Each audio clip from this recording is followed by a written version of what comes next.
Esse podcast faz parte da campanha O Podcast é Delas 2020. Conheça outros episódios procurando pela hashtag nas suas mídias sociais e incentive mais mulheres a fazer podcast.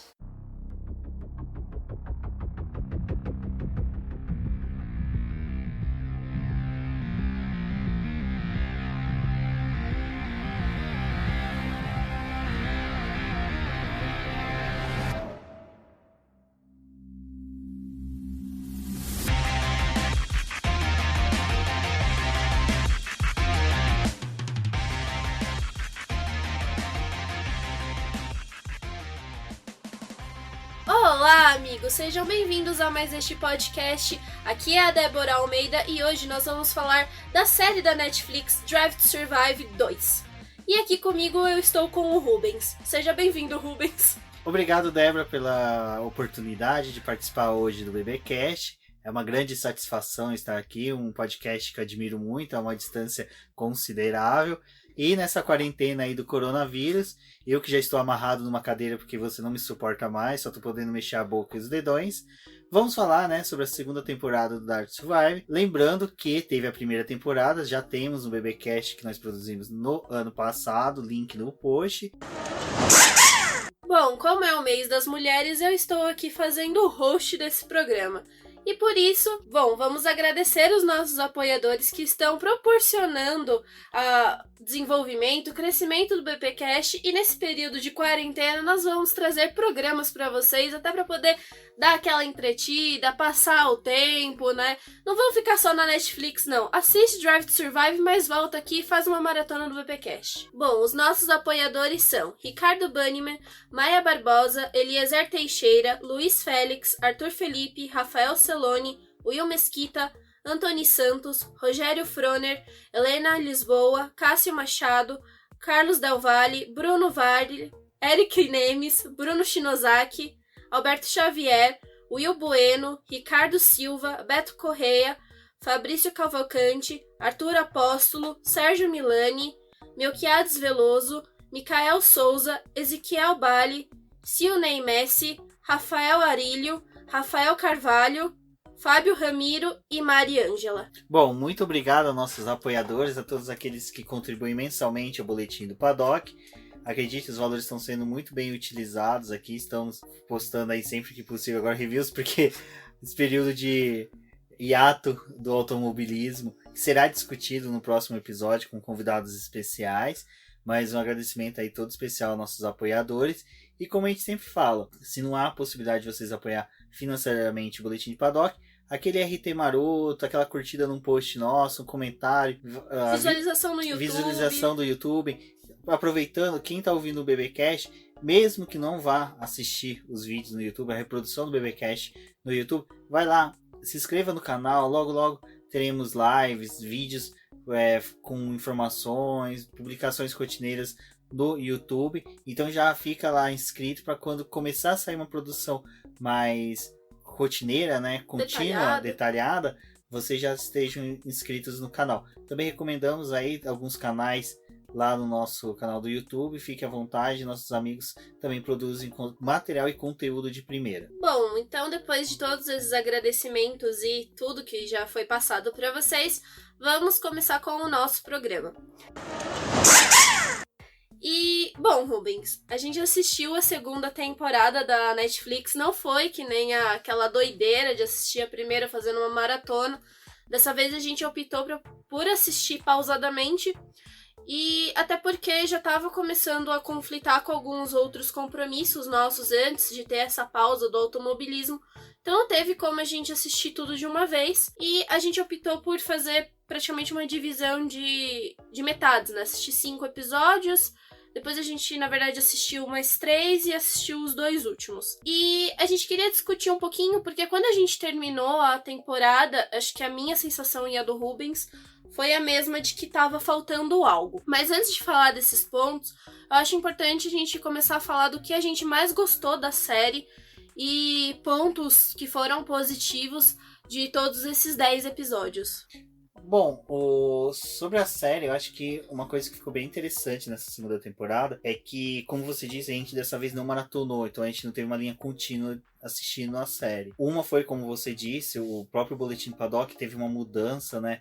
Teve uma metamorfose muito interessante do ano passado para esse. Praticamente ano passado a gente só acompanhava a Fórmula 1 e a Stock Car. Esse ano já embicamos para a Fórmula E, final do ano, Copa Truck, desculpa, a Porsche Cup. Então tudo isso foi tomando tempo nosso e foi interessante porque a gente começou a acompanhar os bastidores dessas categorias também. Dezembro para a gente foi muito rico, que a gente conseguiu ir nessas categorias não só no sábado e no domingo, mas praticamente a partir de quarta-feira a gente já estava no Autódromo de Interlagos acompanhando.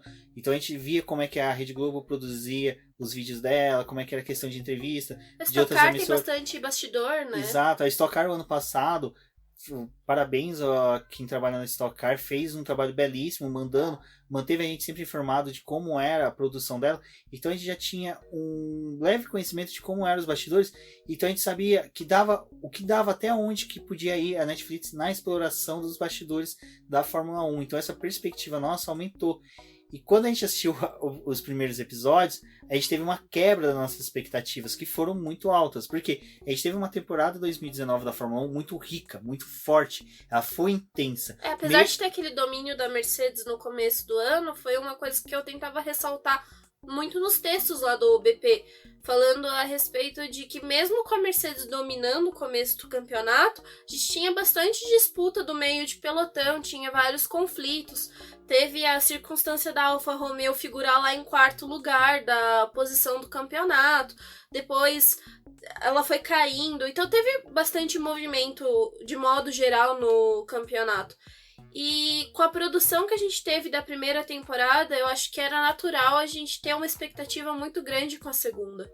Exato. E como a gente está falando, a temporada 2019 ela foi muito rica. A gente teve todas as corridas, teve algo. Até aquele patético, chatérrimo GP da França, ele gerou discussões. Eu lembro que foi uma coisa bem interessante que a gente falou. A Fórmula 1 morreu no GP da França. Podem jogar já a terra em cima do caixão. Fecha, esquece a Fórmula 1. E no GP seguinte, não. Já na Alemanha, já no GP da Bélgica, Monza, GP do Brasil, a gente teve todo aquele campeonato vivo, aquele campeonato forte. Então, toda a perspectiva que a gente teve para a segunda temporada da Survive foi de que seria uma série muito rica, muito forte. Eu acho que também teve o ponto de que chegou o momento, quando a temporada acabou, que tinha discussão do que a gente queria ver na série, que era, por exemplo, o GP da Alemanha e o do Brasil, acho que foram os principais, assim, de pedido e comoção em rede social, mas além disso, como a gente teve uma boa temporada, eu acredito que teve muita gente que também ficou com aquela sensação de que podia ter mostrado tal coisa de uma corrida, podia ter mostrado... acho que tinha bastante coisa que poderia ser mostrada, assim, que trouxe essa vontade, né? Eu acho o que matou essa questão de que o que seria mostrado, que nós queríamos mostrar, foi muito o sistema de códigos, o sistema que a Netflix utiliza para verificar o que mais agradou o público. Com certeza eles devem ter visto que muita gente quis assistir mais o primeiro episódio da temporada passada, que falava da Haas, então o primeiro episódio dessa temporada também foi um review daquele primeiro episódio. Lógico, teve um pouquinho, uns elementos ali a mais. Eu consegui rever essa temporada. A temporada não, eu assisti os 2 primeiros episódios ontem, antes da gente gravar esse programa. Até porque eu fiquei com aquela dúvida de se realmente a sensação que eu tive quando eu terminei de assistir a série condizia com o começo da temporada. E o primeiro episódio é bem legal porque ele tem uma mescla das equipes. Eu acho que a coisa que mais me chamou a atenção desse primeiro episódio é o fato de que quando tem o pit stop, mostra a troca de todas as equipes juntas. Tipo, vai trocando os carros e vai passando todas as equipes. E naquela parte ali dá a sensação de que vai ser mostrado todas as equipes mesmo. Ainda que talvez... Na abertura, né, dos episódios. Exato. Ainda que pareça que vai sufocar, talvez, porque são 10 equipes e 20 pilotos, ainda assim dava a sensação de que a gente teria a abordagem de todas as equipes. E aí chega o segundo episódio, que é aquele episódio que passa a história da Haas inteira, que é um episódio só da Haas mesmo, que tem poucos elementos de outras equipes. A Mercedes acaba aparecendo um pouquinho, mas é como a vitória do Hamilton. Então, ali, a narrativa do primeiro episódio tem a quebra do segundo, que aí já mostra pra você que não vai ser bem assim do jeito que você acha que seria. Vamos mostrar muito das outras equipes. Não, a gente vai mostrar algo que você... Não é que você já viu, mas que a gente entende que o público gostou. Uma coisa que dá pra perceber é que toda vez que vai mudar pra um GP, a câmera gira sobre o globo terrestre, né? E você vê aquela parte sempre da onde? Dos Estados Unidos. Então a ideia do norte-americano vendo da onde que tá. Porque assim, as categorias norte-americanas as mais famosas que eles têm, a Índia, a NASCAR, só correm lá no país. Uma vez ou outra a NASCAR já se aventurou na Austrália, no Japão, no Brasil, mas só que para eles querem mostrar, olha, sai a Fórmula 1 praticamente daqui dos Estados Unidos e vai até a Austrália. Então é praticamente mostrando da sensação que é tudo de lá, né? Saindo como se fosse a Haas saindo dos Estados Unidos e indo para esses países. Então, eu acho que mostrar um pouco a Haas é mostrar pro fã de automobilismo americano um nome já conhecido, que eles já têm habitualidade de ver e que leva eles a ter uma sensação de conforto, porque o que vier daqui para frente é ganho, é normal, é tranquilo. Então, esses 2 episódios eu acho que gera uma zona de conforto pro telespectador que não é o fã habitual da Fórmula 1. Eu acredito que tem isso, realmente, e eu não tinha pensado nesse ponto, mas faz sentido quando você fala disso. E nessa temporada eles conseguiram trazer um pouco da figura do Gene Haas, que é o grande comandante da Haas nos Estados Unidos, né? Ele é o dono da equipe. E eu acho que é legal você trazer uma figura de vitória e colocar ele na Fórmula 1.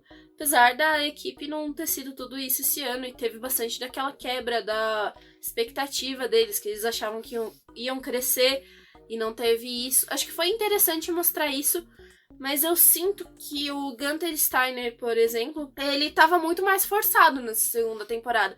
Porque ele viu a repercussão que teve, viu essa repercussão que teve dele no paddock, e foi algo que eles mesmo trazem na Netflix, o quanto que foi a mudança dele de um ano pro outro. Um ano ninguém tava nem aí pra quem era Gunther, e no segundo ano tava gente parando ele no paddock pra poder tirar foto. Ele não consegue andar mais pelo paddock sem ser incomodado. Ele se tornou uma estrela, né? É o que eu rockstar, né? É o que eu comentei. A métrica, né, que a Netflix deve utilizar para apurar se uma série deve continuar ou não, eles devem ter apurado que esses episódios que tinha o Gunther, que o pessoal voltava, porque tudo isso que você faz, pausa, volta no episódio, gera números, que gera estatísticas para a Netflix poder saber se uma série vai continuar ou não, qual o personagem que ela tem que trabalhar mais ou não. Então é por isso que existe toda uma evolução da série. E, como você falou, o Gunther se tornou um aço, o Daniel Ricciardo novamente foi explorado ele, o Carlos Sainz também, que na temporada passada ele teve a briga dele com o Fernando Alonso, esse ano foi com o Daniel Ricciardo. Então, todas essas coisas, essas informações, a Netflix recolheu da série passada e viu, bom, esses são elementos que a gente tem que apurar. 2 elementos que entraram esse ano e eles não utilizaram da forma correta, uma utilizou, mas a outra não, foi a Mercedes e a Ferrari. A Mercedes e a Ferrari estavam ausentes na temporada passada, nessa temporada estavam presentes, mas, para mim, a Mercedes foi muito mais bem explorada do que a Ferrari. Aquele episódio da Alemanha foi muito mais bem explorado do que o episódio que foi gerado para a Ferrari, que foi nos Estados Unidos. Mas logo a gente entra nos dois. Voltando aqui na questão de expectativas, como foi nosso início da temporada, foi uma coisa que eu comentei com a Débora. Eu faço uma linha muito parecida com os filmes que são baseados em livros. Filmes que o roteiro deriva de livros, que deriva de uma trilogia. O que acontece? Muitas vezes sai um filme que as pessoas não conhecem, que é baseado em livro. Aí a pessoa assiste o primeiro filme e fala, nossa, perfeito, vamos usar um exemplo, Senhor dos Anéis.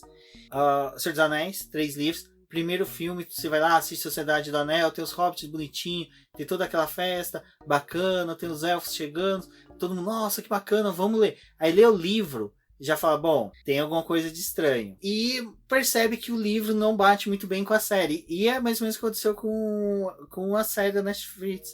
O que acontece? A gente assistiu a temporada, a gente assistiu a Fórmula 1, a gente sabe o que aconteceu, a gente criou expectativas. E quando gera a série, a gente vê muitas coisas e fala assim, bom, eu acredito que não tenha sido muito bem assim. Opa, no desenrolar dessa narrativa faltou isso. No questão do conflito do Vettel e do Charles Leclerc, por exemplo, tem a questão dos dois terem tido aquela primeira rixa ali no GP de Mônaco, não, desculpa, de Monza, no GP da Itália, e depois nos Estados Unidos, onde que foi o GP que a Ferrari abriu as portas para a Netflix, já parece que nada para trás tinha acontecido, parece que a rixa começou ali. Então, assim, eles tiveram essas quebras na narrativa que não foi tão bacana. Assim, a temporada é boa, é espetacular, mas assim, quando a gente tem essas perspectivas de que a gente acompanhou melhor a temporada, a gente acompanhou melhor, né, a temporada de 2019 da Fórmula 1, que eu acredito que deve ter sido uma das temporadas em que a gente teve maior acesso a informações, acompanhou melhor os pilotos nas redes sociais. Eu acho que teve uma abertura muito maior. Jornalistas brasileiros que estavam inseridos na categoria trouxeram mais informações pra gente. Até nossa produção no Boletim Paddock se tornou um pouco mais ampla, um pouco mais pop em questões de trazer informações, ter informações dos bastidores encaminhadas pelas equipes. Então tudo isso gerou uma expectativa de que a narrativa seria um pouquinho mais, como poderia ser, homogênea entre todos os pilotos e todas as equipes, porque dava para se fazer, não tem como falar que não dava, porque a gente tem 4 episódios que poderiam ter se resumido em 2, então eu acho que dava 2 episódios ainda para fazer, mesclar os palhaços da Fórmula 1, Kimi Raikkonen e Lando Norris, a volta dos que não foram, Kvyat e, sei lá, Robert Kubica, fazer um episódio só dos dois. Então, assim, dava para se trabalhar em 10 episódios com todos os elementos que teve. Mas, assim, a temporada, a série é ótima, não podemos negar. É que nós somos fã de Fórmula 1, fã de automobilismo, são fãs muito rigorosos. É um público chato, eles querem tudo no mínimo dos detalhes. Nós temos essa natureza, por isso que nós gostamos de Fórmula 1, porque a Fórmula 1 é o suprassumo do automobilismo. É uma coisa que o Emílio, amigo nosso lá do podcast F1 Brasil, fala. Depois, quando você acompanha a Fórmula 1, é difícil você ir para outra categoria, porque você tem o suprassumo do automobilismo, da disputa humana. E quando você vai para outra categoria, você tem que começar a ter uma imersão um pouco diferente, uma quebra de paradigmas. E já a série da Netflix, a gente tem essa exigência que a gente tem mesmo já com a categoria. Eu acho que, na verdade, a primeira temporada a gente não tinha um parâmetro do que esperar. E a Fórmula 1, ela sempre, pelo menos na época que a gente tinha, né, Bernie Eccleston lá no comando, era sempre muito fechado. E não tinha essa chance de conhecer os bastidores. Ele até apoiava que os pilotos não tivessem rede social. Então não tinha essa linha de você conseguir se sentir dentro dos boxes. E por ser uma categoria que, como o Rubens falou, é a categoria mais top do automobilismo, você também não tem acesso aos pilotos, às equipes, de uma forma como se você for, por exemplo, numa Stock Car, você vai ter mais acesso. Se você for numa truck, você vai ter muito mais acesso. Mas a Fórmula 1 sempre teve esse enigma e esse paradigma do que estava acontecendo ali dentro, porque a gente só sabia, tipo, a Fórmula 1 antes era treino livre para quem acompanhava, mas para muita gente se resumia a classificação e a corrida. Você não parava para poder acompanhar outras coisas. E se você perdia a corrida, você voltava para poder ler um texto da corrida, por exemplo, ou tentava assistir a reprise. E hoje você percebe que tem algo além, que é os bastidores, que você pode acompanhar pelos pilotos, que eles mostram nas redes sociais dele a vida pessoal deles, tipo o Hamilton mostra muito disso. Outros pilotos fazem o mesmo, o Sainz, ele mostra muita coisa engraçada. A McLaren, né, ela produz vídeos mostrando os bastidores dela. É muito interessante. Ano passado mesmo, teve um período que eu pegava tanto os vídeos da Fórmula 1 quanto os vídeos de algumas equipes, principalmente da McLaren, que ela mostrava o bastidor dela, tipo, dos GPs. E aquilo eu acho que já é algo que vai mostrando como que tá sendo a quebra dessa barreira que tá tendo. E na primeira temporada a gente não tinha muito o que esperar, porque a gente nunca tinha visto a Fórmula 1 fazer isso. Mostrar, abrir realmente, tipo, a catraca e falar, passa aí o teu cartãozinho VIP. Nós fomos credenciados, pra né, poder ver. pra poder assistir a Fórmula 1 por trás dos bastidores. Exato. A gente só tinha aquela série que foi feita da Amazon pra McLaren, que mostrou a pré-temporada, salvo engano, 2017 da McLaren. como foi frustrante, toda aquela questão. Já foi uma série bacana. Eu acho que aquilo ali abriu os olhos até para Netflix ver que ela poderia fazer um trabalho semelhante, próximo àquilo, e fez muito bem. E tem outra coisa. A Netflix ela chegou num ponto em que mesmo os jornalistas que estão lá há algum tempo não conseguem. Você não tem o acesso ao chefe de equipe, às vezes, no momento que ele tá tendo aquela explosão, que nem o Gunter. Porque se você é um jornalista e tá ali, você não vai pegar o cara naquele momento que ele tá explosivo, porque você sabe que você não vai ter No futuro você vai poder chegar a entrevistar ele. Exato, você não vai conseguir entrevistar mais ele porque você pegou ele no pior momento. E a Netflix tá ali, tipo, com a câmera fazendo de papagaio de pirata. Ela tá em volta pegando justamente essas partes. Então eu acho que é isso que acaba mostrando o quanto que o bastidor da Fórmula 1 é interessante. E ali naquela primeira temporada a gente queria saber o que a Netflix ia conseguir extrair da Fórmula 1, sendo que a gente via a Fórmula 1 como um campo de batalha completamente fechado. Eu acho que outro recurso também que foi legal, e o Rubens também ressaltou quando a gente estava assistindo a série, foi o fato de que nessa segunda temporada eles aproveitaram para poder pegar algumas coisas que os chefes de equipes e pilotos falavam. A Netflix vai cortar isso aqui, e trazia ou pro começo do episódio, ou colocava em alguma parte muito X que dava uma quebra na narrativa. A escola Francis Ford Coppola, né, de ensino. Pra quem não sabe, Francis Ford Coppola, quando ele dirigiu O Poderoso Chefão, ele tinha o costume de deixar a câmera ligada para pegar momento de atores. Então tem várias cenas em que você tem dessa câmera capturando os atores fazendo alguma coisa que foi inserida no filme. Uma das mais famosas é quando o Luca Brasi, ele tá treinando a fala dele, né? Porque ele era um lutador de luta livre, ele não era ator. Ele tava treinando a fala dele para falar com Don Corleone, e o Francis Ford Coppola filmou aquilo e achou interessante. Ele falou, pô, vamos colocar antes, porque a gente mostra um cara que é grandão, é forte, ele não tem tato para falar com as pessoas sem ser por meio da porrada, e vamos utilizar isso no filme. E ficou perfeito. Tem outras cenas também que tem isso, questão da laranja, na hora que o Don Corleone tá comendo laranja, na hora que ele tá descascando ali, era uma parte que não era para ter sido utilizada. Tem várias outras, na hora que ele tá brincando com o gato. Então, isso é uma coisa que, quando eu vi que a Netflix fez, eu lembrei de Poderoso Chefão. E foi legal isso, porque o Daniel Craig xinga, né, o câmera, o Hulk dá uma encarada com o câmera, brinca, xinga. O Gunter também fala. O Gunter. Né? Então, é bem interessante que eles souberam utilizar esses making-offs, né, essas coisinhas que ficou por fora. Aquela parte também que a Mercedes, né? Tipo, o Hamilton fala o nome da equipe errado, não fala o nome completo. Eles poderiam ter falado, não, agora fala de forma correta. A da Claire Williams, na hora que ela fala, você vai me perguntar sobre o que a gente acha, se a vai ser vendida, vai ser vendida, vai acabar. Eu achei aquilo ali muito legal. É lógico, isso daí teve um pontinho de a Claire Williams, eu quero passar um recado pra vocês e me perguntem, porque eu tô com esse recado pronto. Ela ensaiou aquilo ali, né, no carro dela, indo pra Silverstone. Pensou muito Pensou muito. Então, ficou interessantíssimo isso, achei bem bacana deles ter usado esses pontos fora da gravação, fora até do roteiro, e pra filmar. E uma coisa que a gente sabe é que a Netflix não vai em todas as corridas. Então, tem coisas que a gente vê por fora que provavelmente ela não filmou, ela não tem as imagens. Então, eu lembrei disso agora porque eu critiquei um pouquinho antes, né? Ela não ter retratado muitas coisas.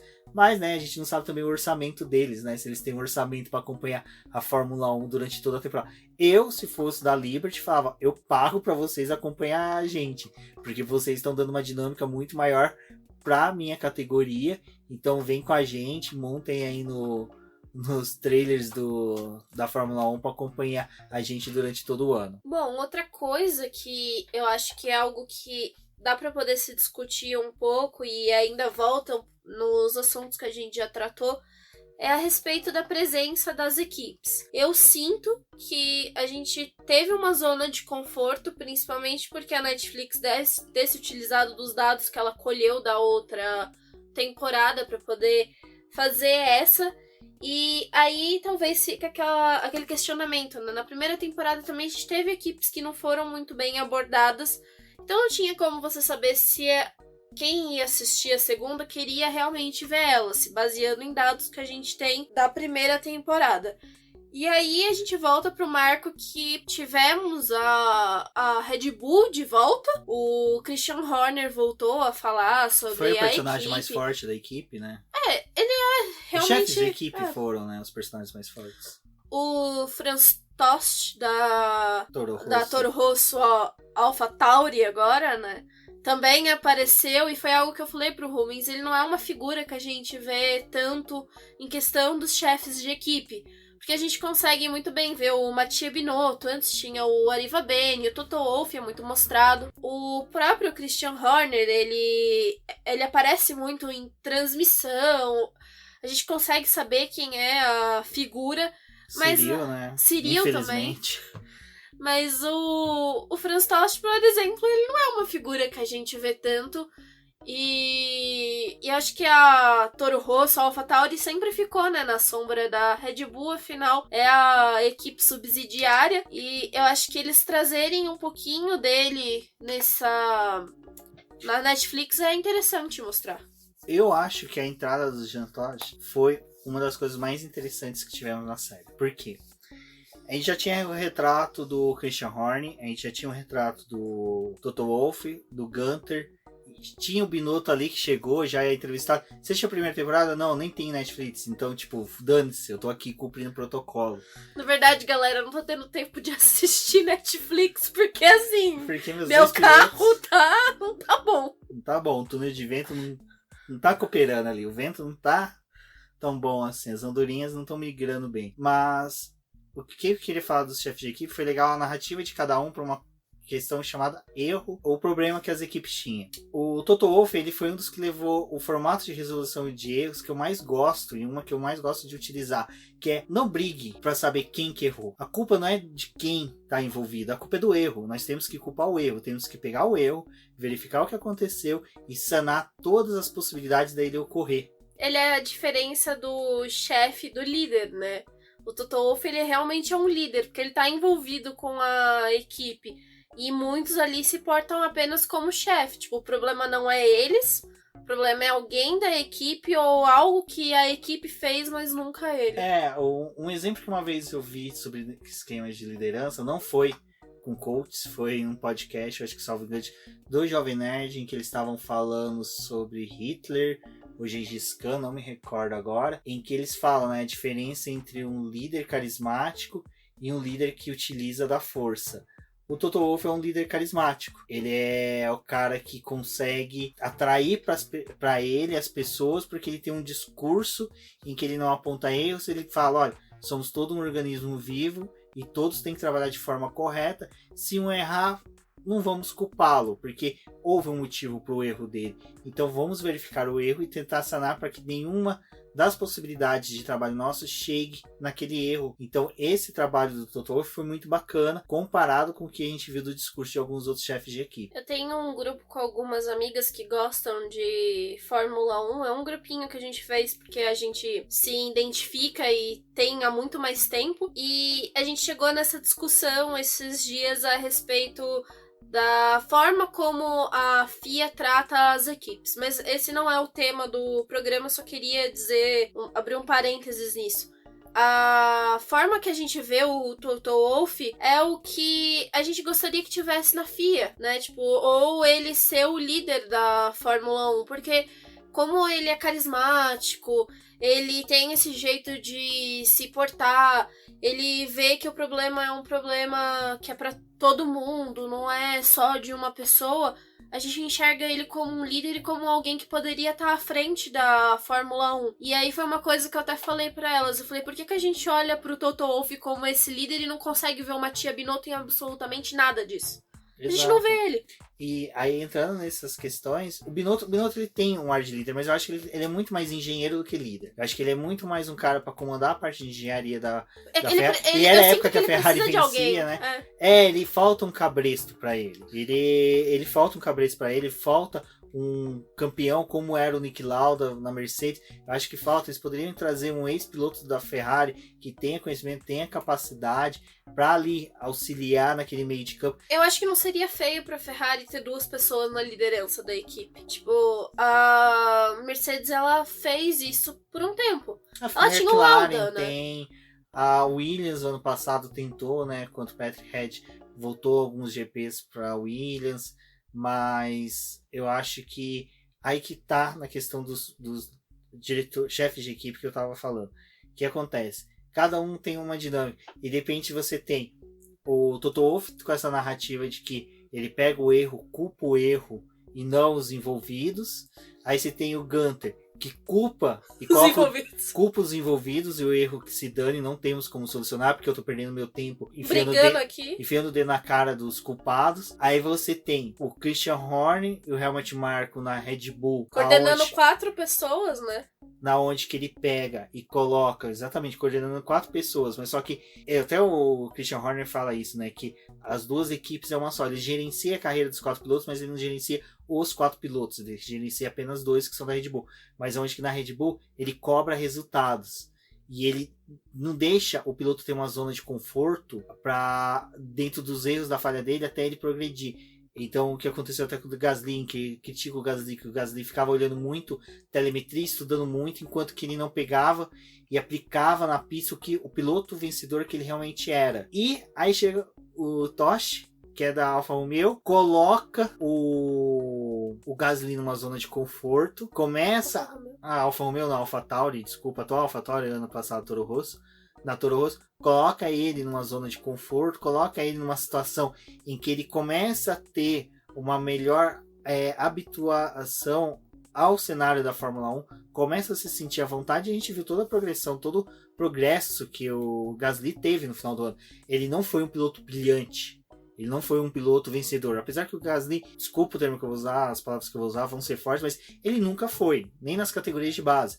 Ele sempre foi um piloto que demorou muito a se habituar nas categorias de base até ele vencer. Ele não foi um piloto que fez uma temporada, que nem é o Russell, fez uma temporada da F2, já foi campeão, foi para Fórmula 1. O Gasly não, o Gasly ficou alguns anos lá, em outras categorias de base ele também ficou alguns anos penando para poder chegar na Fórmula 1. Ele precisa de um tempo para se habituar e para evoluir dentro da categoria. E a Red Bull não, a Red Bull precisava de resultados imediatos. Foi lá, buscou o Albon. E as narrativas dos chefes de equipe são bem diferentes e é bem interessante a gente analisar isso, como são o progresso das equipes dentro de cada uma da forma com que eles tratam os problemas, os conflitos internos da equipe e como eles sabem encaixar isso dentro do que ele precisa. O Toto Wolff ele tem um jeito mais manager, mais CEO da equipe, né? Aquela coisa do cara que tá olhando a equipe sempre por cima. É muito interessante na hora que ele tá falando com a equipe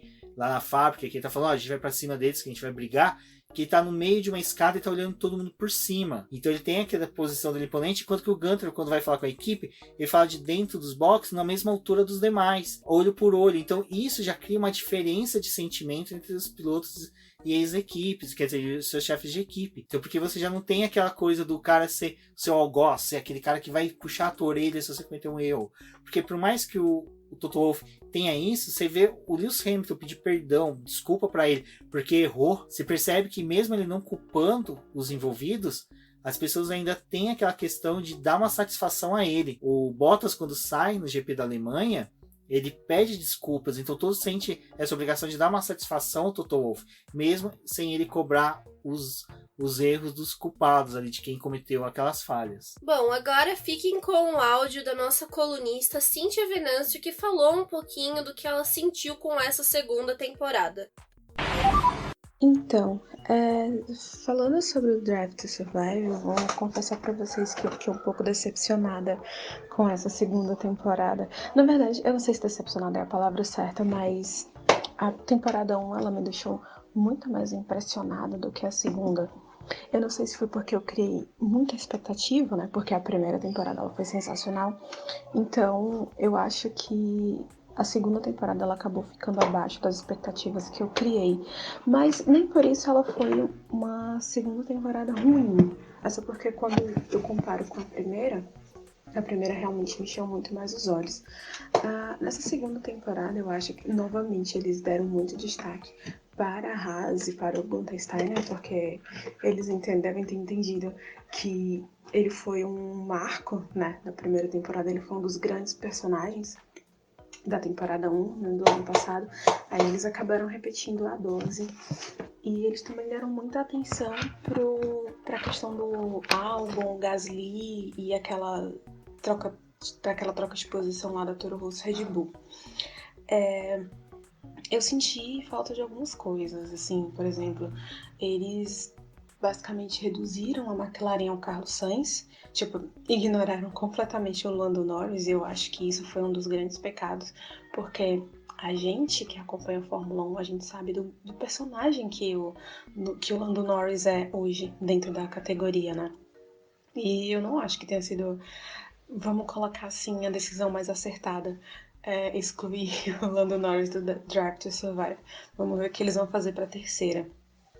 E outras coisas, tipo Racing Point, né, Force India, Alfa Romeo, o próprio Daniel Kvyat também. O Kvyat teve pódio no ano passado e eles ignoraram o pódio, sabe? E eu acho que isso faz falta. Além daquela treta lá do Canadá, que eles também cortaram completamente, o que foi uma pena, porque eu acho que é o tipo de coisa que tem que mostrar também, sabe? Eu vi algumas pessoas dizendo, é o lado ruim, não é pra mostrar, não sei o quê. Mas não, gente, tem que mostrar sim. Tem que mostrar o bom e o ruim, tem que mostrar pras pessoas, né, pro público de fora, que tem problemas também, e que as pessoas, elas não concordam com algumas decisões. Então, foi, assim, deveriam ter mostrado, entendeu? Mas como pontos positivos, eu vou destacar a produção da série, a edição de imagens, o uso de alguns momentos, as entrevistas e tal. Eu queria ter visto um pouco mais da Ferrari. Eu acho que eles tentaram ali colocar também uma pimentinha na relação do Leclerc com o Vettel e uma pimenta bem ardida. Queria ter visto um pouco mais da Mercedes também, eu acho que faltou. E não sei, apesar de eu ter gostado de algumas coisas, eu senti a falta de vamos colocar assim, a distribuição melhor de tempo entre as equipes. O ponto alto para mim, sem dúvida, foi o episódio do GP Brasil, até porque foi o melhor GP do ano passado, né? Desculpa aí quem acha que foi a Alemanha, mas para mim foi o GP. Então, eu vou colocar esse como ponto mais positivo da temporada toda. E eu espero que para a temporada 3, né, pro ano que vem, eles consigam corrigir esses pontos. Eu não sei como é que eles vão contar essa história direito, porque a gente já começou não tendo o GP de abertura. Então não sei se eles vão mostrar essas horas de indecisão, de ver o que foi que aconteceu nos bastidores, porque, querendo ou não, eles vão tá expondo uma falha muito grave da categoria, né? Que é justamente a de deixar a decisão de ter ou não um GP para o último minuto. E se eles não mostraram a treta do Canadá lá do Vettel por não querer expor os erros da categoria, pode ser que eles não queiram expor esse problema também. Então a gente tem que acompanhar para ver. Mas eu espero sim que a temporada 3 seja uma temporada boa, mas eu vou criar menos expectativas dessa vez, porque eu fiquei vacinada com a segunda temporada.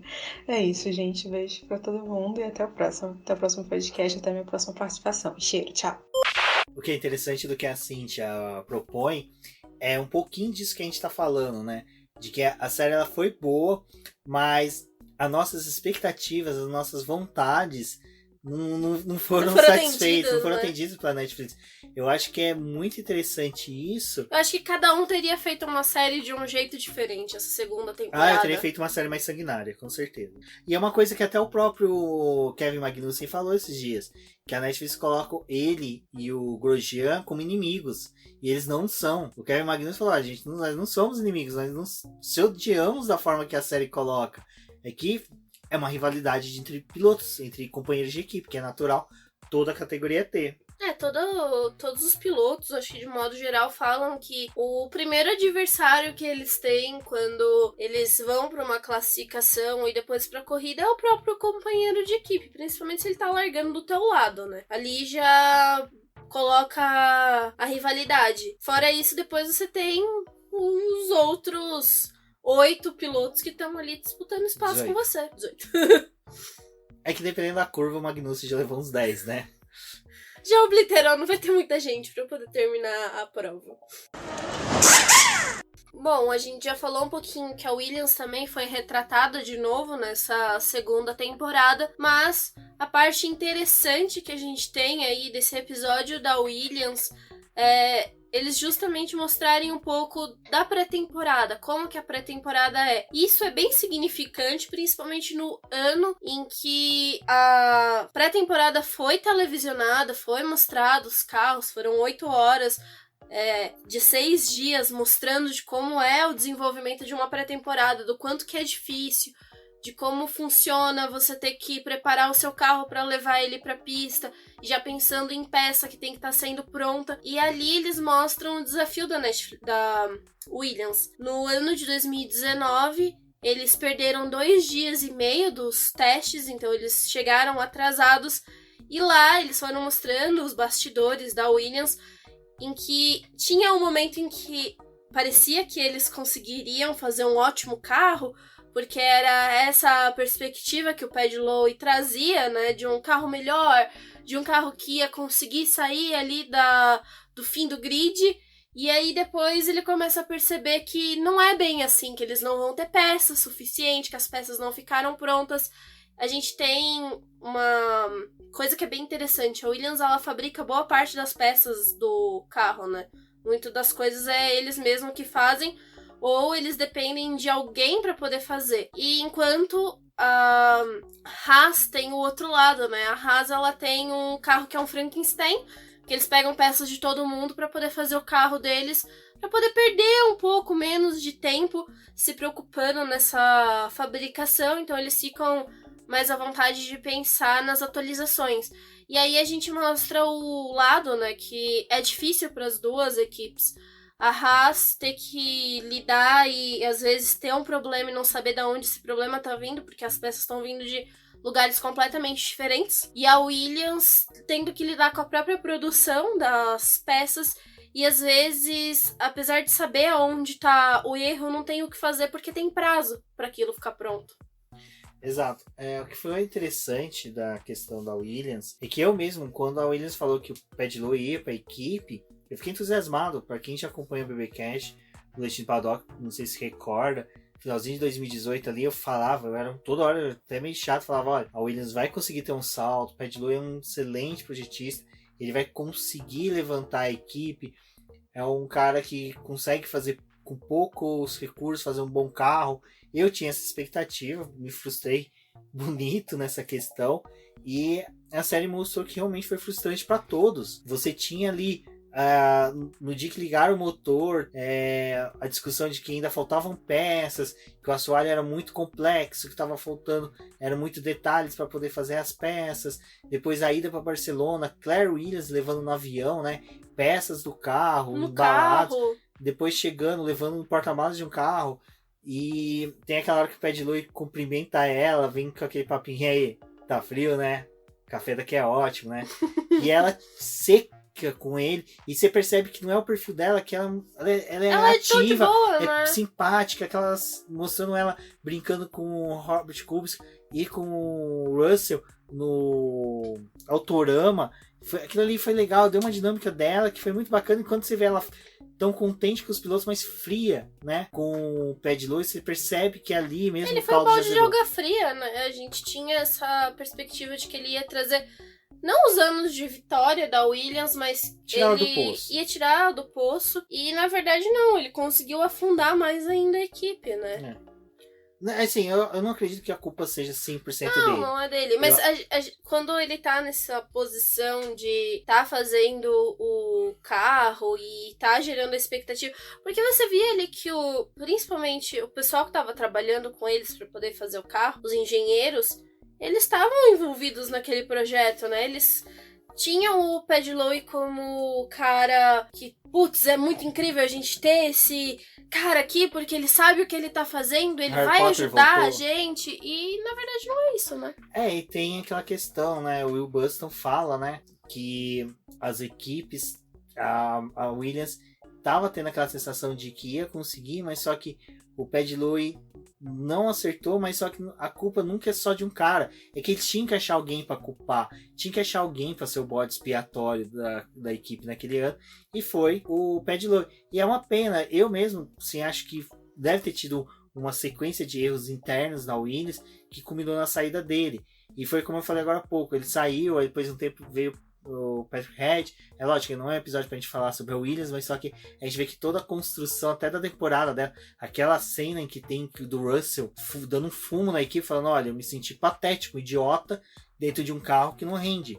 Porque é uma coisa que até a Débora falou, um carro de Fórmula 1 lento ainda é um carro rápido, você ainda tá a 200 e poucos km por hora, mas só que assim, você tá a 14, 15 km por hora abaixo de um dos primeiros colocados, é muito.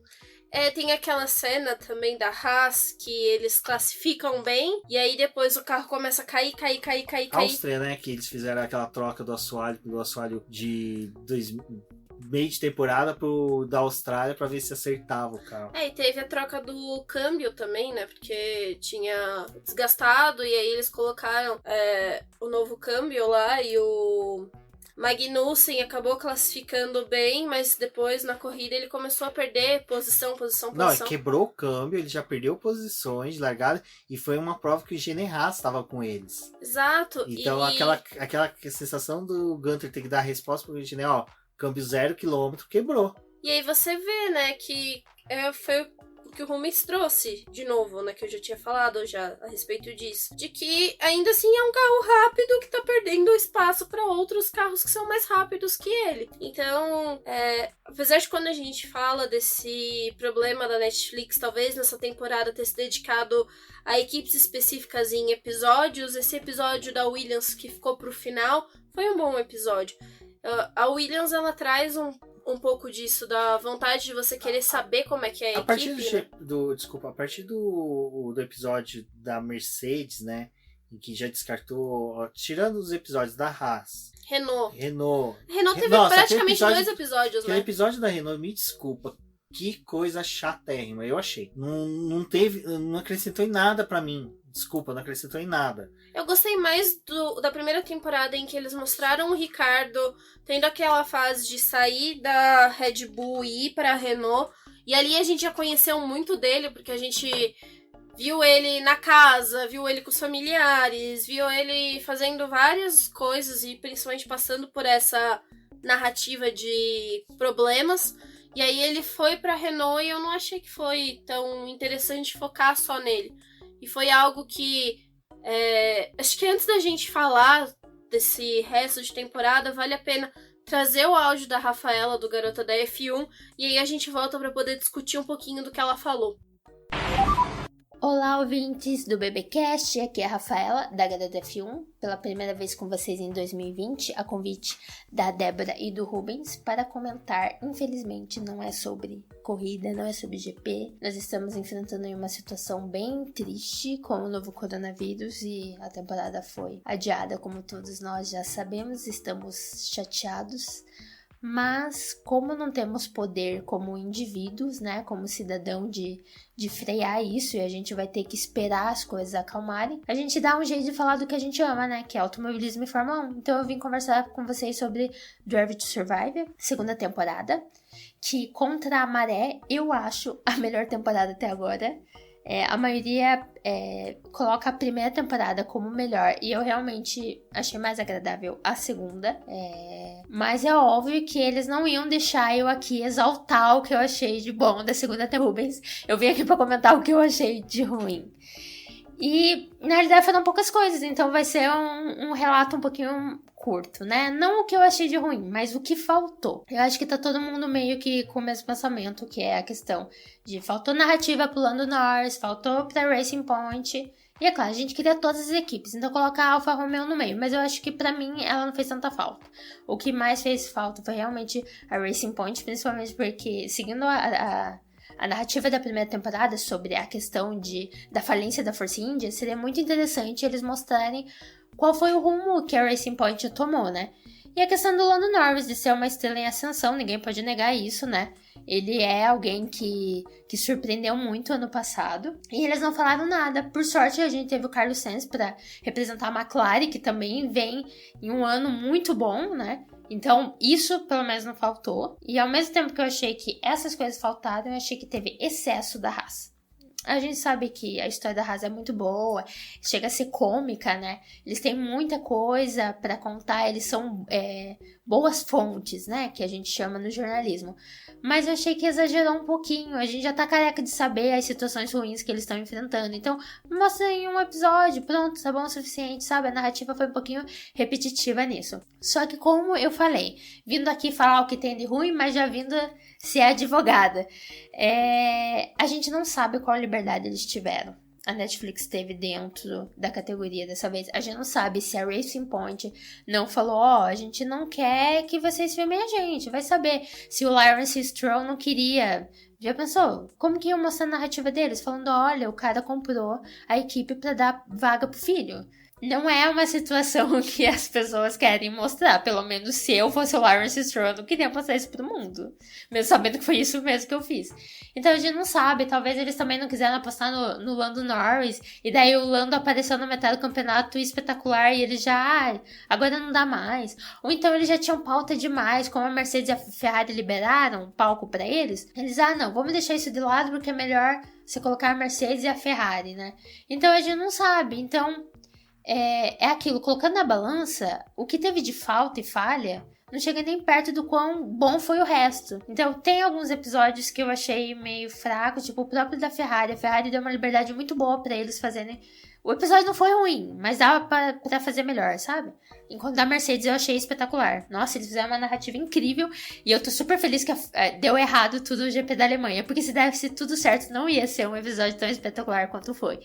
Então essas são as falhas que eu meio que vi, mas já defendi do porquê que pode não ter aparecido, pode não ter acontecido. De modo geral, eu gostei bastante e eu acho que ver o lado positivo das coisas é importante. Então, é um presente pra gente. Essa série da Netflix é um presente. Eles podiam muito bem não fazer. E eles estão fazendo. Então, vamos curtir o que eles estão fazendo.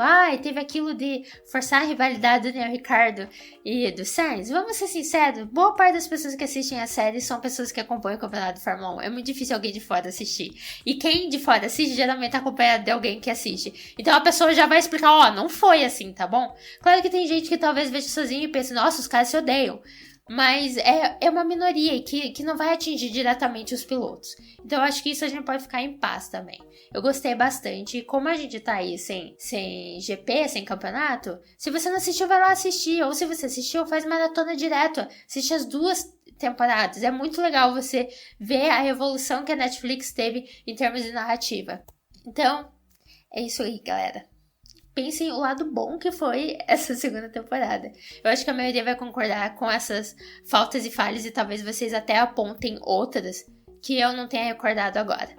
Mas eu queria agradecer mais uma vez o Rubens e a Débora pelo espaço. Como eu disse, é muito bom falar do que a gente gosta, principalmente nessa situação muito infeliz que a gente tá vivendo agora. Então falar de Fórmula 1 faz parte da minha vida e não ter corrida pra comentar tá me matando. Então foi muito bom participar com vocês. E pra quem não me conhece ou quem conhece também e quiser visitar de novo, vai lá garadaf1.com.br. Eu estou em todas as redes sociais como garadaf1, no Twitter, Facebook e Instagram. Um beijinho de longe, né, sem contato direto. Até a próxima!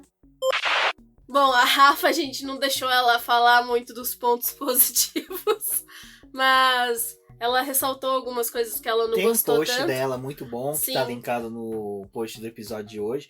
Vale a leitura, então recomendo e sigam. Ela nas redes sociais. Todas as duas, tanto a Cíntia como a Rafaela, são 2 garotas excepcionais. Acho que assim, as hashtags Gear Powers Team tá sempre linkadas as 3, né? A Débora, a Cíntia e a Rafaela, porque são 3 garotas que representam muito bem o lado feminino do automobilismo, a cobertura do automobilismo. A Cíntia faz muito bem a Fórmula E, a Débora faz muito bem Stock Car, Fórmula 1 e a Rafaela, Fórmula 1 é excepcional. Tirando isso, vamos seguindo com nosso Tirando os episódio. elogios, que são muito bem-vindos, vamos continuar com o programa. Rafa falou algo que é bem interessante, foi algo que eu também pensei nisso depois que eu terminei a série. Foi o fato deles terem colocado uma rivalidade entre o Ricardo e o Carlos Sainz. No ano passado, eu acho até justificável você colocar uma rivalidade muito entre aspas aí do Sainz com o Fernando Alonso, porque eram 2 pilotos espanhóis correndo por equipes diferentes que queriam destaque em seus países e que principalmente, né, um já tinha tido uma ascensão muito grande na Fórmula 1 e o outro tava querendo viver o que o outro teve, né? E quando começou a produção da série do ano passado, da temporada de 2018, que saiu em 2019, quando retratou a rivalidade entre Alonso e Sainz, a gente já sabia que o Sainz iria substituir o Alonso. Então a gente já tinha essa informação, eles construíram essa disputa entre os dois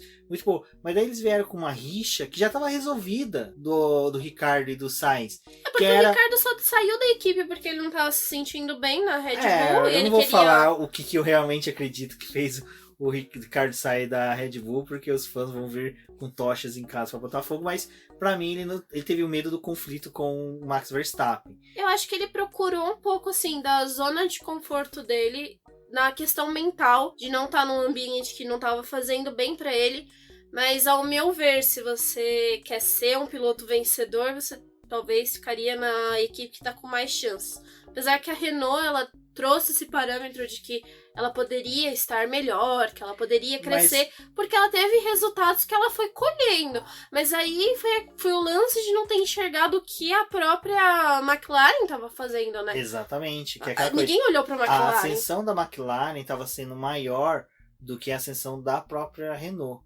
A Renault, desculpa, ela não tem chance, não tem hoje, com o conjunto que ela tem, de bater de frente com uma Red Bull, que é a terceira do grid. A McLaren, falta também um chefe de equipe decente, né? A McLaren pode ter essa chance, como ela teve, e pode fazer.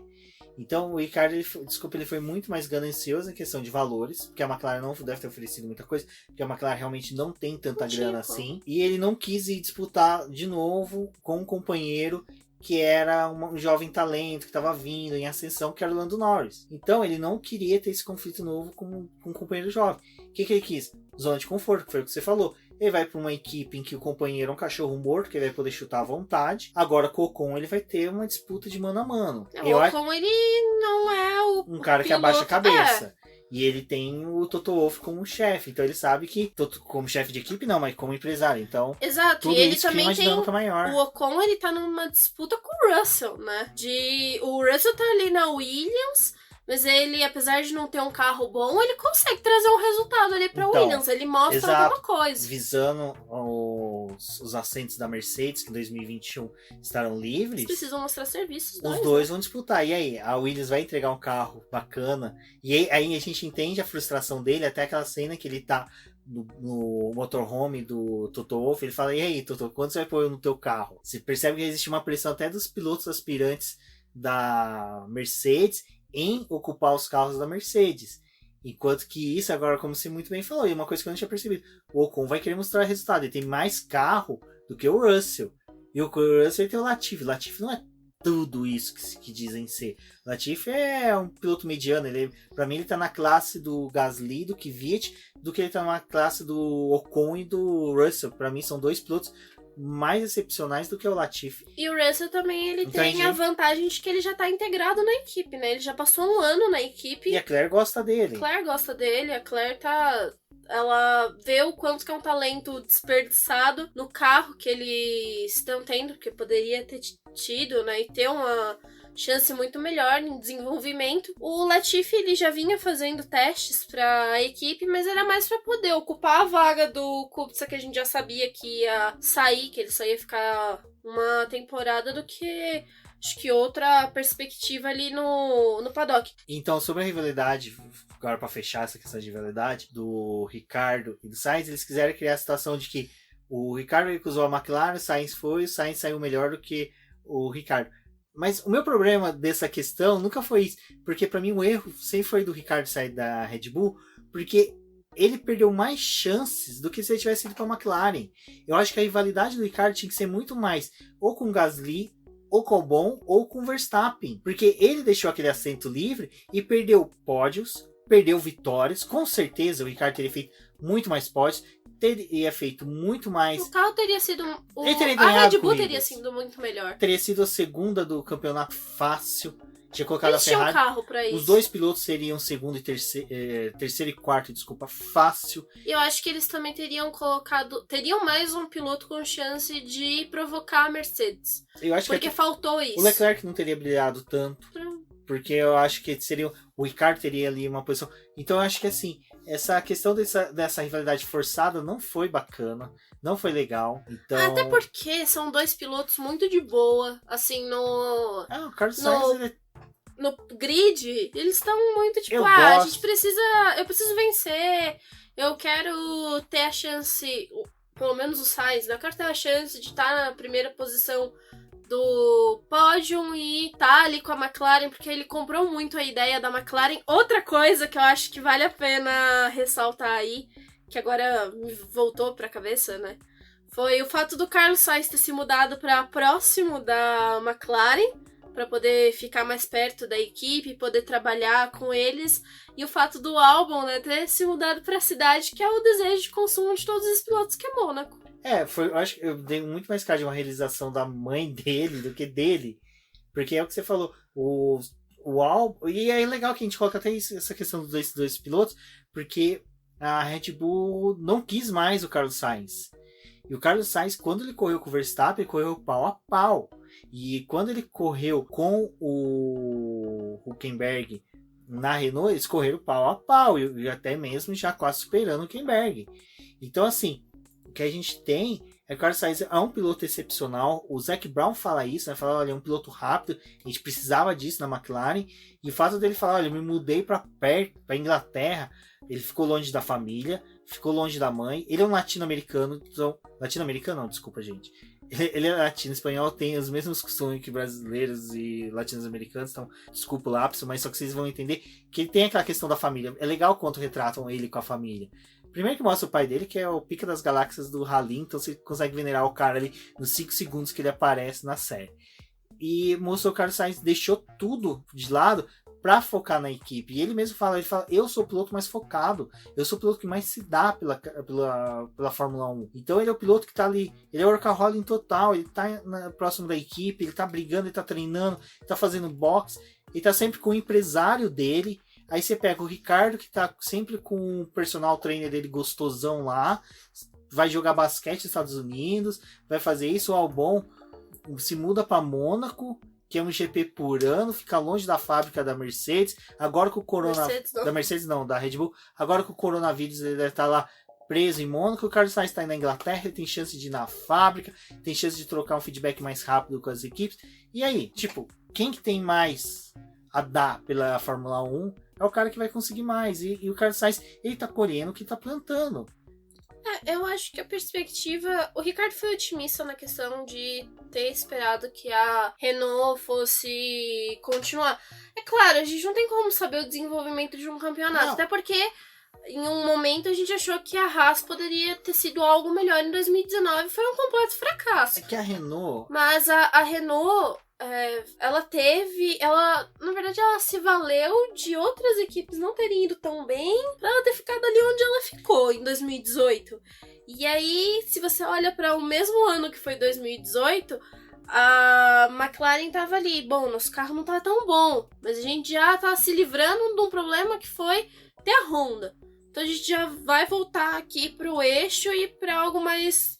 uma zona de conforto nossa que a gente sabe que a gente consegue trabalhar. Aí eles pegaram em 2019, que foi o desafio ter 2 pilotos novos, porque não tinha, né, nenhum ali, mas tinha o Alonso por trás, que trazia a bagagem dele de ser um piloto que conhecia muito da equipe, podia se doar ali em alguns momentos. Eles colocaram a figura de 2 pilotos novos, que mostrou muito a união de você ter esses 2 pilotos juntos, realmente pensando na equipe. E a McLaren, ela foi construindo algo ali para ela poder crescer, né? E a Renault, a gente olha pro Cyril, que teve um plano muito ambicioso com o carro, que não foi pra lugar nenhum. Lá na fábrica eles mostram que eles têm uma puta de uma fábrica, uma ótima infraestrutura, mas a fábrica da Renault você não vê gente trabalhando. Tipo, mostrou ali a parte da Renault, mas parece que não tem ninguém. Enquanto as outras equipes você vê bastante movimento de gente trabalhando. E vocês perceberam que esse podcast só tem um plano de fundo, a série, e a gente tá discutindo como foi a temporada ano passado. Mas por quê? Porque durante os episódios, a gente dava pausas nos episódios e começava a discutir essas questões. E essa questão que a Débora falou da Renault, no momento eu quase interrompi ela pra falar que é o seguinte: a Renault, na história dela na Fórmula 1, ela só teve sucesso realmente em 2 temporadas. Foi 2005, 2006 com o Fernando Alonso e o Briatore. Acabou. A Renault sempre que esteve na Fórmula 1, ela foi muito mais fornecedora de motores do que equipe de Fórmula 1. Equipe de Fórmula 1 na década de 80, quando ela veio com a Era Turbo, que ela veio com pilotos excepcionais, que um deles foi o Alan Prost, ela não ganhou temporadas, ela não conseguiu nada, ela não conseguiu fazer bonito em frente a nenhuma equipe. Aí depois ela teve o retorno dela, quando saiu a Benetton e se tornou a Renault, e aí já começou com o Fábio Briatore. Tudo aquilo foi construído com o tempo, mas eu acho que muito mais aquela Renault venceu por fator Flávio Briatore e Fernando Alonso do que capacidade técnica da equipe, que depois dela virou uma draga. Até ela sair, depois que retornar agora novamente, ela continua sendo uma equipe sem expressão. Para mim, ela não consegue entregar. É a mesma coisa que o pessoal fala do motor Honda. Quando teve aquela expectativa do motor Honda na McLaren, a Honda ela só conseguiu fazer motores vencedores para a Fórmula 1 quando ela esteve com a Williams e a McLaren na década de 80. Acabou aquela década de 90, ela só foi fiasco, ela só foi meio de pelotão pro fim. Então, a Honda se encaixou bem com uma equipe agora que é a Red Bull, perfeita. Foi o que não aconteceu com a McLaren, por causa de políticas e entendimentos da equipe. E era uma crítica que eu tinha na época, de não ter uma segunda equipe para testar motores da McLaren. Da McLaren não, desculpa, da Honda. Então, a Renault ela já não consegue isso mais. Ela não vai ter mais uma cliente. Então, eu acho que tudo está perturbando o ambiente. E o Cyril já é um cara que não consegue. Já é a segunda temporada que ele fala: se eu não entregar resultados, estou desempregado. Cara, ele continua, não tinha que ter a terceira chance para ele, não. O Cyril é aquele cara que ele deve ter algum pendrive com os podres dos dirigentes da Renault. E ele fica ameaçando, que é a única forma de explicar a presença dele ali ainda na Renault. Eu não consigo ver o Cyril como um chefe de equipe, apesar do fato de ter ressalvas com o Mattia Binotto. Eu acho que o Mattia ele ainda tem uma leitura muito melhor do que está acontecendo do que o próprio Cyril. E aquela coisa, né? Parece que a Renault realmente ficou sem dinheiro depois que trouxe o Ricciardo, porque ela não conseguiu mais desenvolver o carro, né? Na verdade, acho que eles tentaram tentar ser um pouco mais justa, na verdade. Acho que eles tentaram fazer realmente um carro bom para poder estar à altura do piloto que eles estavam contratando, mas abriram um leque de possibilidades tão grande num carro e depois não conseguiram configurar nada daquele carro. Pra quem não lembra, na pré-temporada eles passada, falaram, a gente né? falamos que o carro carro é super... Renault, ele era super versátil, ele era aceitava... pra pista de alta, pista de baixo. Ele aceitava várias configurações, ele tinha inúmeras possibilidades de montagem, de substituição de peças. Era um carro dos sonhos de um engenheiro, que ele poderia fazer várias coisas em que ele não ia perder a confiabilidade, ele não ia perder nada de estrutura. E quando foi passando a temporada, eles viram que com esse leque imenso de possibilidades que eles tinham de configurar o carro, eles não conseguiam acertar. O que eles conseguiram fazer em Barcelona, eles não conseguiam replicar nas demais pistas.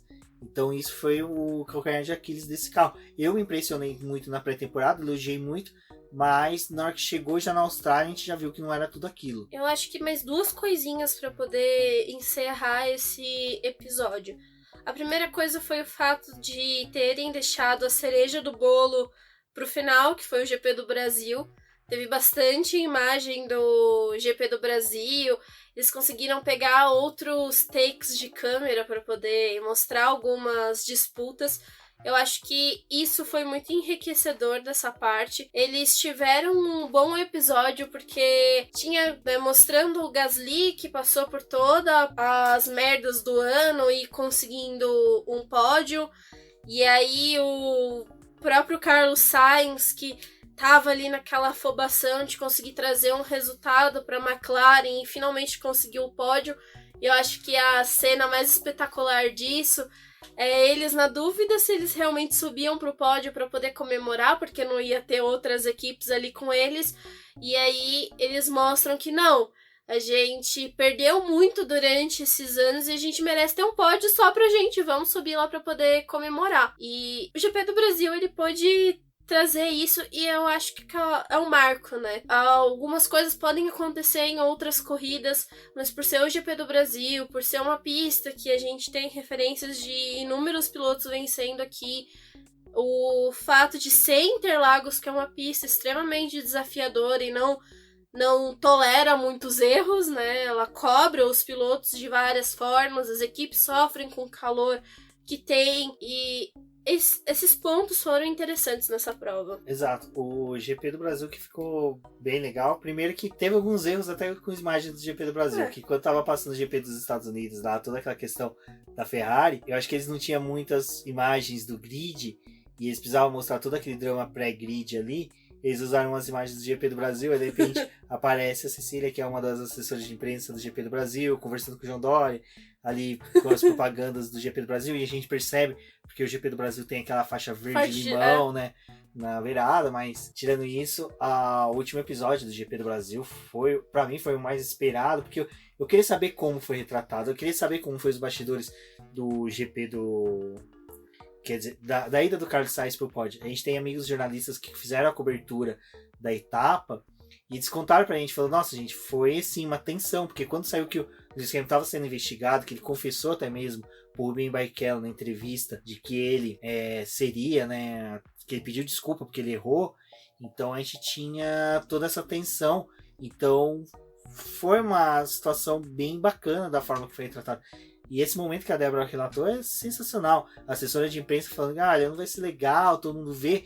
E aí o primo do Carlos Sainz, que é empresário dele, falou, olha, do que você tá falando? Você tá louca? Tipo, a gente tem que subir. O cara trabalhou a vida inteira pra ter o primeiro pódio, pra chegar lá, e você quer tirar isso dele? Aí ela foi voto vencida, e o pessoal da McLaren subiu, o Carlos Sainz comemorou, e acho que foi um dos pódios mais bacanas que normalmente você tem lá só o piloto e o engenheiro que é indicado para ir, e dessa vez não, ele estava com todos os seus pares, estavam com toda a equipe comemorando o pódio, então foi muito bacana. E como a Débora disse, a série inteira foi bem construída para chegar no ápice do GP do Brasil, onde que a gente teve toda a construção do Gasly, né?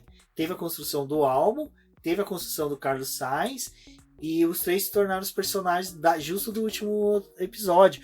E eu vou falar pra vocês, eu vi, cara, é uma coisa que eu falo, tem coisas que eu tenho comigo de Interlagos que ninguém nunca vai poder tirar de mim, que é o Max Verstappen dando aquela salvada no GP do Brasil de 2016, que ele quase bateu ali na subida para ir pra reta, que, cara, é uma coisa que é viva ainda, e ver o Gasly e o Hamilton subindo pareados da junção até a linha de chegada é uma das coisas mais arrepiantes que eu tenho de lembrança, assim. Tem hora que quando eu lembro, eu lembro desde a vibração do público até a visão de você ver uma Toro Rosso batendo numa Mercedes numa das curvas mais fodas que tem do automobilismo mundial. Que é uma das curvas mais desafiadoras que tem. A Força G é monstro. Você tem os caras roda com roda. Olha, foi um espetáculo. Fechou. Nesse ponto a Netflix fechou muito bem a temporada, a série. Brincando que depois tem os depoimentos dos pilotos e chefe de equipe, que ficou mais sensacional ainda. Mas esse momento do GP do Brasil ter sido o ápice, sabe? Ter mostrado assim, olha, fechamos bem. E realmente excluíram Abu Dhabi, que Abu Dhabi foi uma corrida chata, monótona. Cumprir tabela, né? Não teve nada de empolgante. Então foi muito bacana. Eu gostei. Senti falta do GP do Canadá.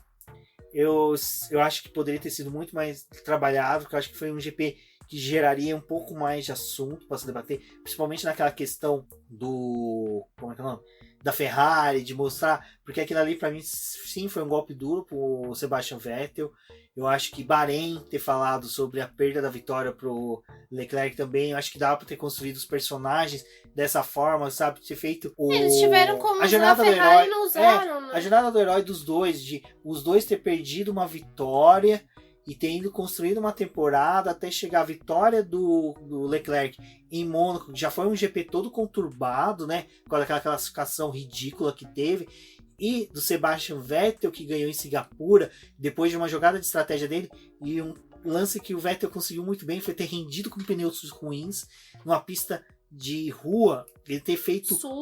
Suja, ele ter feito ter sido monstro com o carro com pneus já desgastados e ter conseguido ter feito um pit stop além, porque ele sabia da estratégia do Leclerc, então ele conseguiu quebrar a estratégia do Leclerc e da Ferrari. Eu acho que toda essa construção faltou. Eu acho que a construção dos dois personagens da Ferrari faltou. O da Mercedes, que foi no GP da Alemanha, ficou bacana porque mostrou a construção do Lewis Hamilton, que fala, não, eu sou um cara que sempre fui preparado para vencer, para brigar, para disputar. Aí de repente chega no GP, o cara tá doente, eu acho que eu cara teria tá usado mais mal. uma narrativa nesse quesito. O fato de que quando você corre em casa, nem sempre as coisas dão certo. Ali eles estavam correndo na Alemanha e eles estavam completando 125 anos. E tinha o fato deles estarem comemorando isso, que era um aniversário da equipe em casa, porque a Mercedes é alemã e eles não tiveram uma corrida boa. A chance que o Bottas teve, ele desperdiçou e acabou com o sonho ali da Mercedes.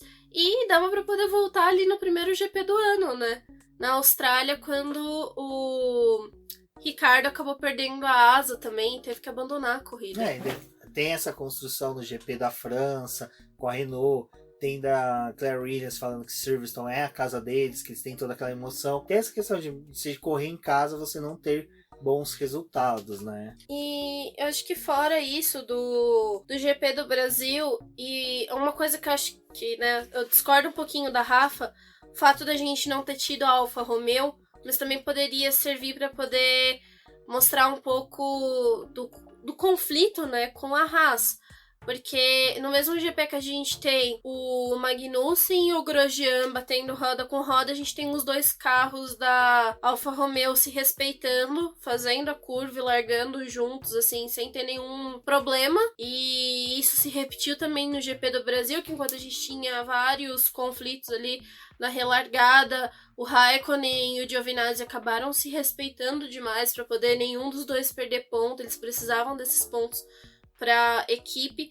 E mesmo a gente tendo o problema do Giovinazzi não ter ido muito bem na temporada de estreia dele, a gente teve o fato de que eles conseguiram vencer a Haas dessa forma, né?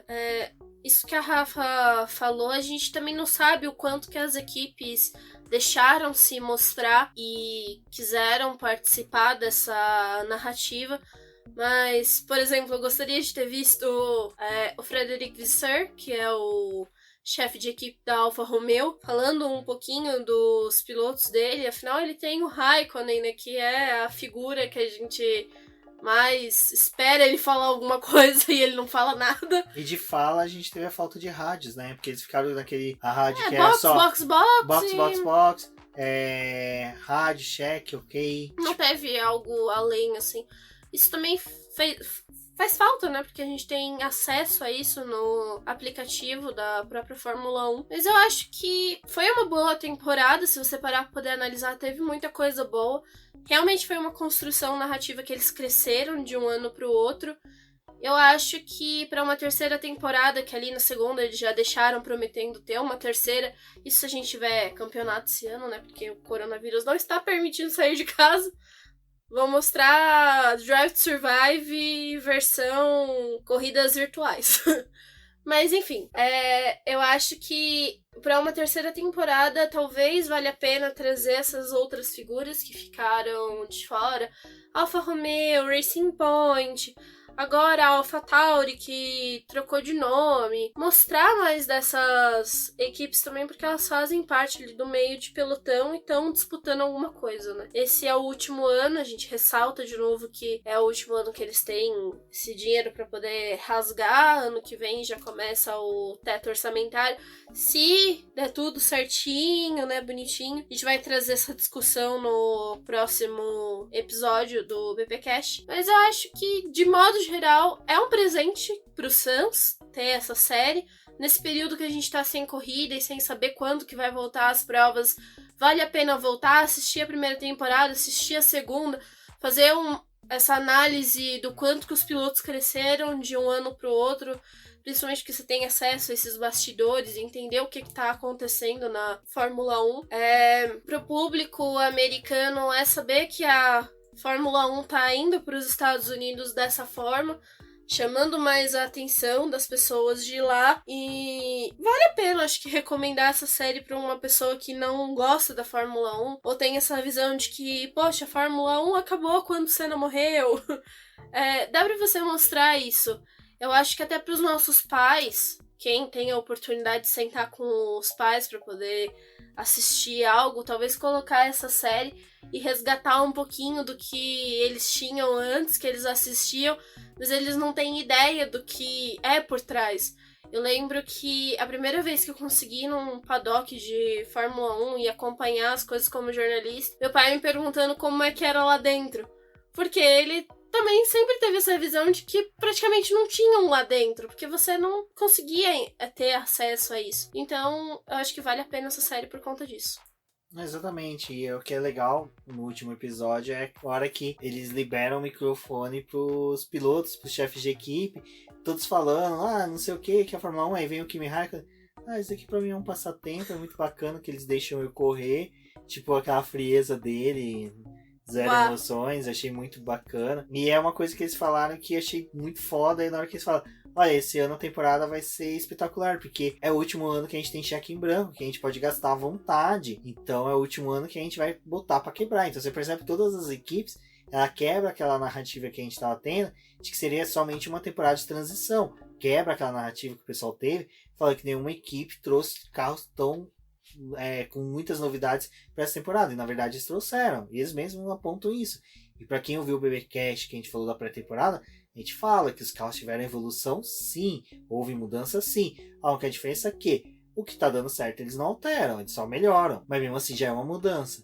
Então foi muito bacana. Eu acho que a temporada, mesmo com essas faltas, é porque, como eu falei no começo, o fã mais chato que tem de qualquer esporte é o fã da Fórmula 1, é o fã de automobilismo, porque é a categoria, a modalidade esportiva mais cara, ela é mais, como poderia dizer, que tem maior glamour, a gente está quebrando esse glamour, essas barreiras que foram criadas pelo Bernie Eccleston. Esses dias a gente sentado numa mesa, no dia do lançamento do livro do Reginaldo Leme, com o Dando, Velocidade Alta, com o Grum, do Fórmula 1, a gente estava conversando sobre isso, né? Como seria interessante ver um Drive to Survive de temporadas como a de 88, 89, 90, 2008, 2012, que foram temporadas, até de 1999, né? Que foi aquela em que o Irvine não foi todo aquele piloto que a Ferrari precisava para ganhar o título. Então tem temporada que a gente fica se perguntando como seria o Drive to Survive. E quando a gente tem a oportunidade de ter da nossa temporada contemporânea, a gente tem que valorizar, mas é lógico, as nossas críticas servem para poder auxiliar a Netflix a melhorar. É lógico, eu não estou falando que eles vão ver um podcast, eles vão ver algum tweet nosso e vão alterar, mas só que, como eu falei, a métrica que eles utilizaram de números dos episódios que foram mais assistidos, dos momentos que a gente mais voltou no episódio, foram utilizados para gerar esse conteúdo. É lógico que agora, se eles perceberem que o episódio da Alemanha e do que teve da Ferrari, que foi dos Estados Unidos, teve mais visualizações, GP do Brasil, com certeza, se a gente ficar voltando assistindo ali, eles vão perceber, opa, teve uma coisa no GP do Brasil que a gente perdeu. Tem uma coisa ali, tem uma importância nesse GP que é interessante a gente assistir. Então tudo isso vai moldando já a próxima temporada que vai ser em 2021. Quer dizer, lançar 2021, sobre a temporada 2020, eu já fico me perguntando como eles retrataram a Austrália, né? Como foi o retrato daqueles momentos da Austrália ali, a pré-temporada já. A pré-temporada é algo bem interessante, porque a gente tem aquele aquecimento, que foi o único momento que a gente viu os carros na pista, né? Toda aquela preparação e depois, 2 semanas depois, o mundo mudou completamente e não teve a realização do GP de abertura do ano. Eu acho que essa é uma narrativa interessante também. Quem lembra quando a gente teve o BBcast sobre a pré-temporada, eu critiquei muito o pessoal que tem o discurso que pré-temporada não serve de nada, pré-temporada é muito longa, não serve. Eu fico imaginando como as equipes devem estar deitando e enrolando com os dados que elas obtiveram na pré-temporada. Agora elas estão tendo chance de reproduzir tudo que elas colheram, tudo que eles tiveram da pré-temporada e aplicar nos carros. Então você imagina que todos os carros vão ter chance de evoluir juntos. Então com a gente tem o fato que certeza... tem equipe que por conta do coronavírus não tá podendo trabalhar na fábrica, e aí os caras estão em casa fazendo análise de dado, e quem tá podendo ainda ficar na fábrica vai ter uma vantagem, talvez, quando o carro for pra pista, porque tá em cima do carro, trabalhando com o carro, desenvolvendo pés. E eu acho que esse vai ser uma parte bem conturbada, porque quando a gente tem a corrida, né, Austrália, e vai indo os outros GPs, tem todo um cronograma bonitinho de que para qual pista a gente vai mandar a atualização, quando vai ser o pacote aerodinâmico superior, o que a gente vai trocar, não sei o que. E esse ano a gente não sabe exatamente aonde vai começar. E aí... Não, imagina, pode começar em Mônaco, que é uma pista sui generis. Então, a gente já começa uma temporada. Enfim, essa discussão vai ficar pro próximo episódio. A gente já tá adentrando no próximo tema. Exatamente. Mas eu acho que é isso.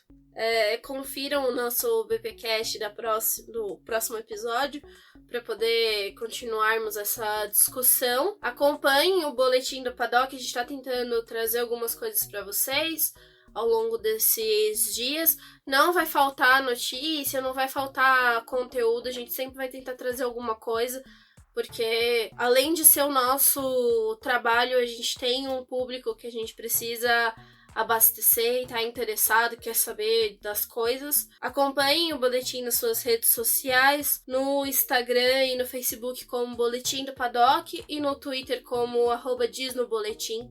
Eu sou a Débora Almeida, obrigado por escutarem o programa até aqui e até a próxima. É isso mesmo, pessoal. Agradeço a todos que ouviram. Sigam a gente nas redes sociais, link no post dos nossos perfis, das meninas que participaram hoje do BBcast. Agradecimento aí pra Cintia e pra Rafaela que mandaram áudios delas. Bom, como sempre, fica aqueles pedidos. Vejam a nossa campanha no Apoia-se.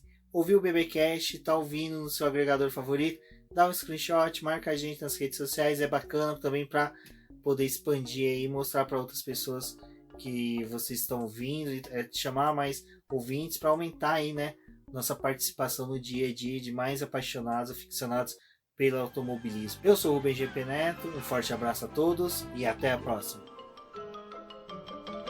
Isso é tudo, pessoal.